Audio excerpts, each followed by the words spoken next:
أعوذ بالله من الشيطان الرجيم بسم الله الرحمن الرحيم وَلَئِن سَأَلْتَهُم مَّن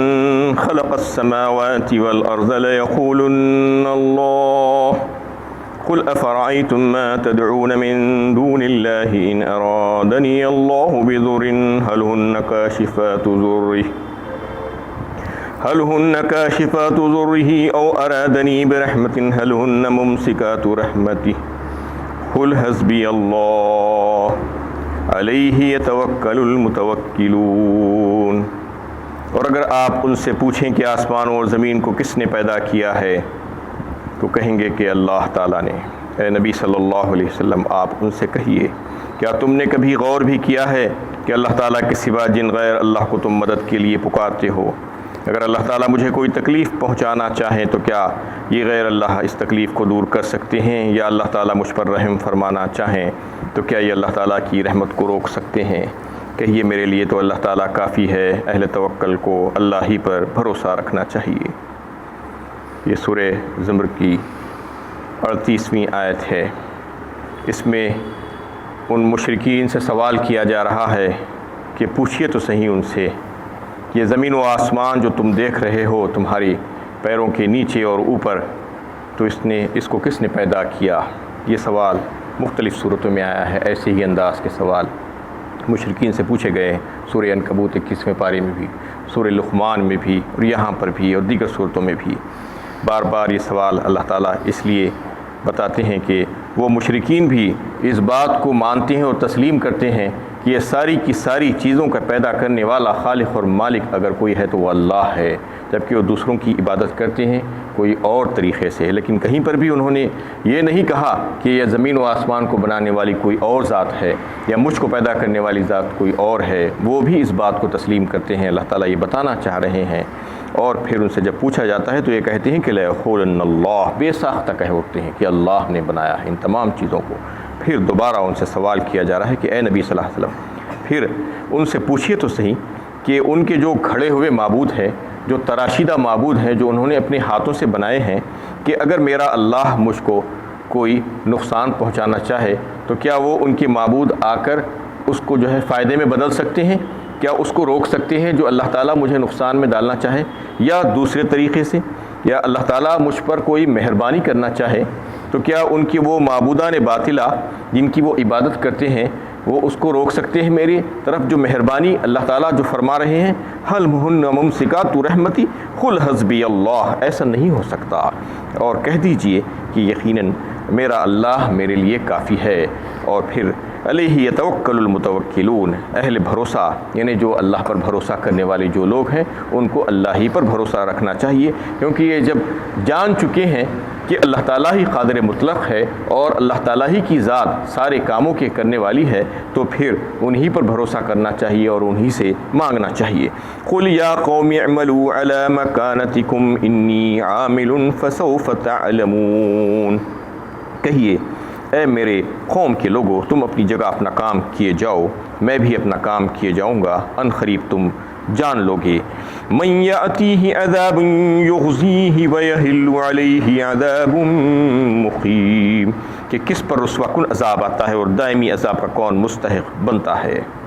اس میں اللہ کے نبی صلی اللہ علیہ وسلم کو کہہ دیا گیا کہ آپ اپنی قوم کے لوگوں کو بتا دیجئے کہ میں جس چیز کے ساتھ آیا ہوں وہ حق، وہ کتاب اور وہ شریعت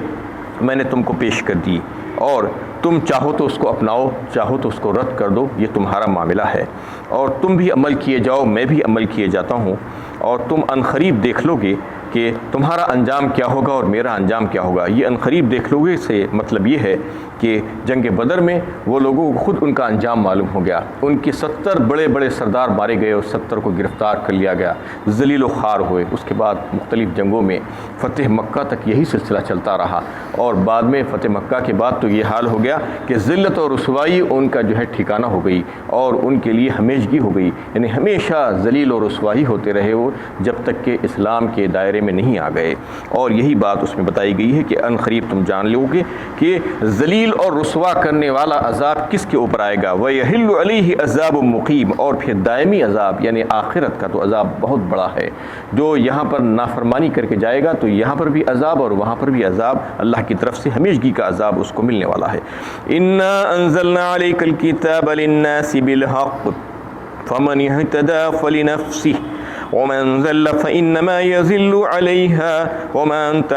عَلَيْهِمْ بِوَكِيلٍ۔ اے نبی صلی اللہ علیہ وسلم، ہم نے تمام انسانوں کی ہدایت کے لیے کتاب برحق نازل کی ہے،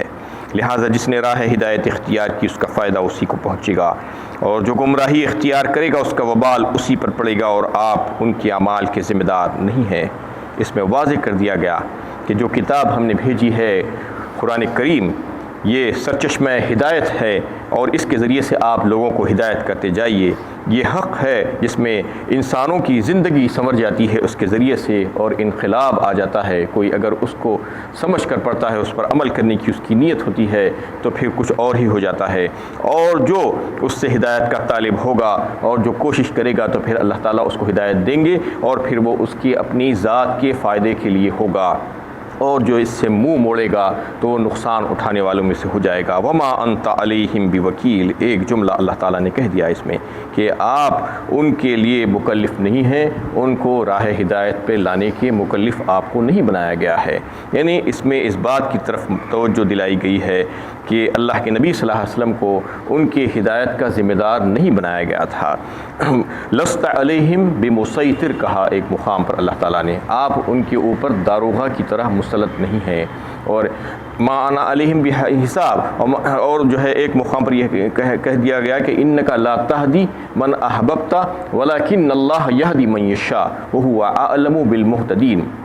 اور سورہ قصص میں 20ویں پارے میں بات بتائی گئی ہے کہ آپ جسے چاہیں ہدایت پر نہیں لا سکتے، یعنی جس کو آپ چاہتے ہیں ان کو ہدایت آپ نہیں دے سکتے۔ انک لا تہدی من احببت ولکن اللہ یہدی من یشاء، لیکن اللہ تعالیٰ جسے چاہتے ہیں اس کو ہدایت پر لا دیتے ہیں، اور اللہ تعالیٰ خوب جانتے ہیں کون ہدایت کا مستحق ہے ہدایت پر آنے کے۔ تو اس میں ان آیتوں میں جو بات بتائی گئی ہے وہ یہ کہ کوئی کسی کو ہدایت پر زبردستی نہیں لا سکتا، چاہے نبی کریم صلی اللہ علیہ وسلم ہی کیوں نہ ہو، جبکہ آپ اپنے عزیز چچا کے لیے تو یہ چاہتے تھے، دل سے آپ کی یہ خواہش تھی کہ وہ مسلمان ہو جائیں، کلمہ پڑھ لیں، لیکن ایسا نہیں ہوا آپ کی خواہش کے مطابق۔ اللہ تعالیٰ اس میں یہ بات کو واضح فرما دیے ہیں کہ کوئی کسی کو راہ ہدایت پر نہیں لا سکتا، زبردستی یہ کسی کی مجال نہیں ہے۔ تو آج جو مختلف فرقوں میں اور مسلکوں میں اور عقیدوں میں بٹے ہوئے جو مسلمان ہیں، جو یہ دعویٰ کرتے ہیں کہ وہ دعوت و تبلیغ کا کام کر رہے ہیں اور اصلاح کا کام کر رہے ہیں، وہ یہ چاہتے ہیں کہ زبردستی ان کی بات لوگ سنیں، اور وہ لوگوں پر زبردستی کرنا چاہتے ہیں، زبردستی ہدایت پر لانا چاہتے ہیں۔ یعنی پیغام کا سنا دینا ان کی ذمہ داری ہے، منوانا ان کی ذمہ داری نہیں ہے، لیکن وہ چاہتے ہیں کہ منوائیں، جبکہ یہ ذمہ داری تو اللہ تعالیٰ اپنے نبی پر بھی نہیں ڈالے تھے، اور ہر ایک یہی سمجھتا ہے کہ میں سب سے زیادہ حق پر ہوں اور سب کے سب باطل پر ہیں، اس لیے یہی طرز عمل اختیار کیے ہوئے ہیں، اور زبردستی کر کے لوگوں کو لڑائی جھگڑا کر کے گالی گلوچ کر کے ان کو منوانا چاہتے ہیں اور اپنا پوائنٹ آف ویو ان کے اوپر تھوپنا چاہتے ہیں۔ یہ اچھی چیز نہیں ہے، جبکہ اللہ کے نبی صلی اللہ علیہ وسلم نے جو دعا سکھلائی تھی ہمیں، اللہم ارنا الحق حقا وارزقنا اتباعہ، اللہم ارنا الباطل باطلا وارزقنا واجتنابہ۔ یہ بہترین جو ہے پیاری دعا ہے، نبی صلی اللہ علیہ وسلم جو ہے خود اس کو کیا کرتے تھے، جبکہ آپ صلی اللہ علیہ وسلم کے پاس حق کے سوا اور کچھ تھا ہی نہیں، اللہ تعالیٰ کے پاس سے وہی آتی تھی، اس سے زیادہ حق اور کیا ہو سکتا ہے۔ پھر بھی امت کو سکھلانے کے لیے یہ بتایا گیا ہے کہ اے اللہ، مجھے آپ حق کو حق کر کے دکھلا دیجئے اور اس پر چلنا میرے لیے آسان کر دیجئے، اور باطل کو باطل کر کے دکھلا دیجئے اور اس سے رک جانا میرے لیے جو ہے آسان کر دیجئے۔ یہ دعا آپ صلی اللہ علیہ وسلم کیا کرتے تھے، ہمیں بھی ایسی ہی دعا کرنا چاہیے، کیونکہ ہمیں پتہ نہیں کہ ہم جو سوچ رہے ہیں، ہمارا جو خیال ہے، ہو سکتا ہے کہ وہ غلط ہو، وہ صحیح ہونا کوئی ضروری نہیں ہے، کتنے ہی دلائل کیوں نہ ہو، اس کے باوجود بھی ہو سکتا ہے کہ اس میں کوئی غلطی ہو،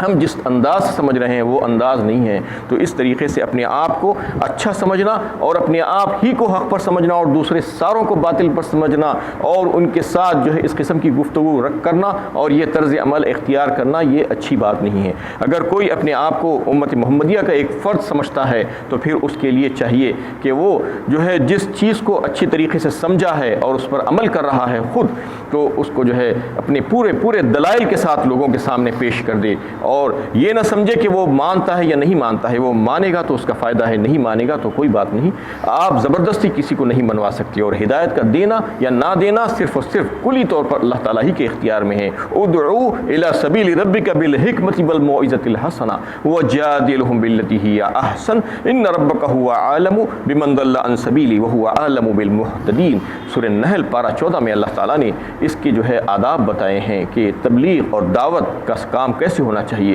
لوگوں کی اصلاح کا کام کیسے ہونا چاہیے۔ بلاؤ اپنے رب کے راہ کی طرف ان لوگوں کو بہترین اور عمدہ نصیحت کے ساتھ، ادعو الی سبیل ربک بالحکمۃ والموعظۃ الحسنہ وجادلہم باللتی ہی احسن، اور ان سے بحث و مباحثہ ہو اور ان کو جو ہے کچھ بات بتانی ہو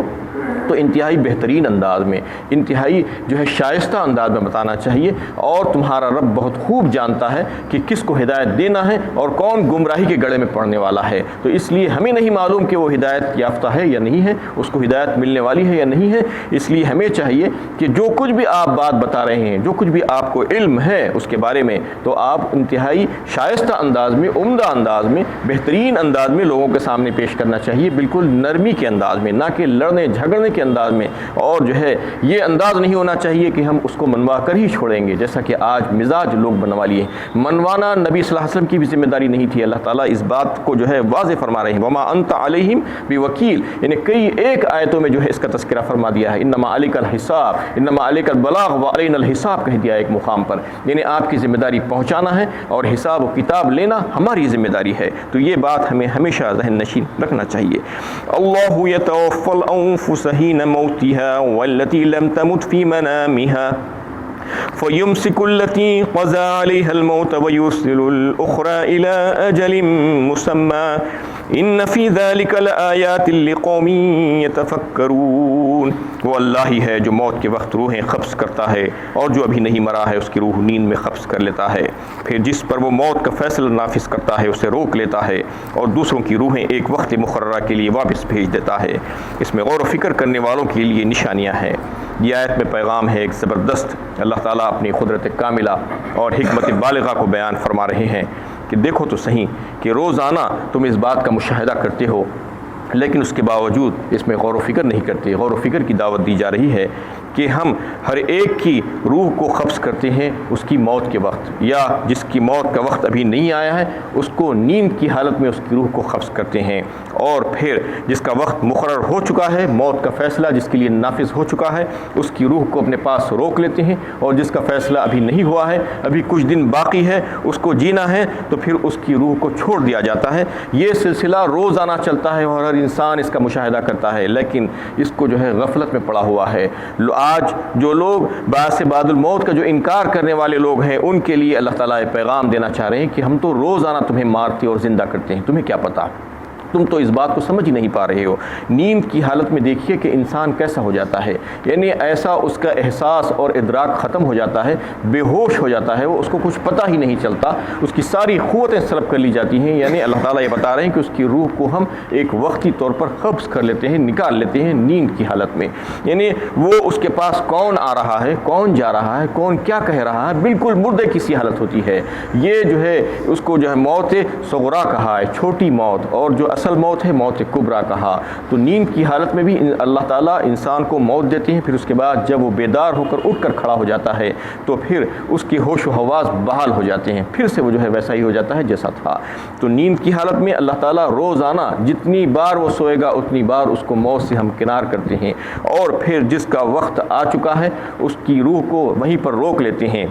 اور جس کا وقت ابھی باقی ہے، کچھ دن اور مزید زندہ رہنا ہے اس کو، تو پھر اس کی روحوں کو واپس لوٹا دیتے ہیں۔ وَهُوَ الَّذِي يَتَوَفَّاكُم بِاللَّيْلِ وَيَعْلَمُ مَا جَرَحْتُم بِالنَّهَارِ ثُمَّ يَبْعَثُكُم فِيهِ لِيُقْضَىٰ أَجَلٌ مُّسَمًّى ثُمَّ إِلَيْهِ مَرْجِعُكُمْ فَيُنَبِّئُكُم بِمَا كُنتُمْ تَعْمَلُونَ۔ سورہ انعام پارہ 8 میں بھی اللہ تعالیٰ نے اس کا تذکرہ کر فرمایا ہے کہ ان کو جو ہے ہم جن کی موت کا وقت آ چکا ہے ان کی روحوں کو لے لیتے ہیں، اور جن کا وقت نہیں آیا ہے ان کی روحوں کو حالت نیند میں لیتے ہیں، پھر پھر اس کو لوٹا دیتے ہیں، پھر اس کو اٹھا کر کھڑا کر دیتے ہیں، انہیں تازہ بتازہ ہو جاتا ہے، وہ ہوش و حواس میں آ جاتا ہے، اور پھر ایک مقررہ مدت کے لیے اس کو جینے کا موقع دیا جاتا ہے، پھر تم سب ہماری طرف لوٹ کر آنے والے ہو، یہ بتا دیا گیا ہے۔ اور اس میں جو بات بتائی گئی ہے یہی ہے، اس عقیدے کو اللہ تعالیٰ اس میں پختہ کر رہے ہیں، جو موت کے بعد دوبارہ اٹھائے جانے پر یقین نہیں رکھتے اور یہ کہتے ہیں کہ مرنے کے بعد دوبارہ کیسے اٹھائے جائیں گے، تو بتانا چاہ رہے ہیں اللہ تعالیٰ کہ اللہ تعالیٰ تو روزانہ اس کی روح کو لیتے ہیں، اس کی روح کو واپس کرتے ہیں،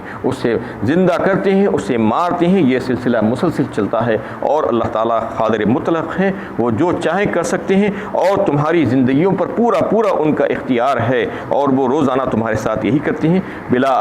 آخر میں بھی تم کو وہ موت دیں گے، اور اس میں جو ہے بہت سی نشانیاں ہیں ان لوگوں کے لیے جو غور و فکر سے کام لیتے ہیں۔ وآخر دعوانا ان الحمد للہ رب العالمین۔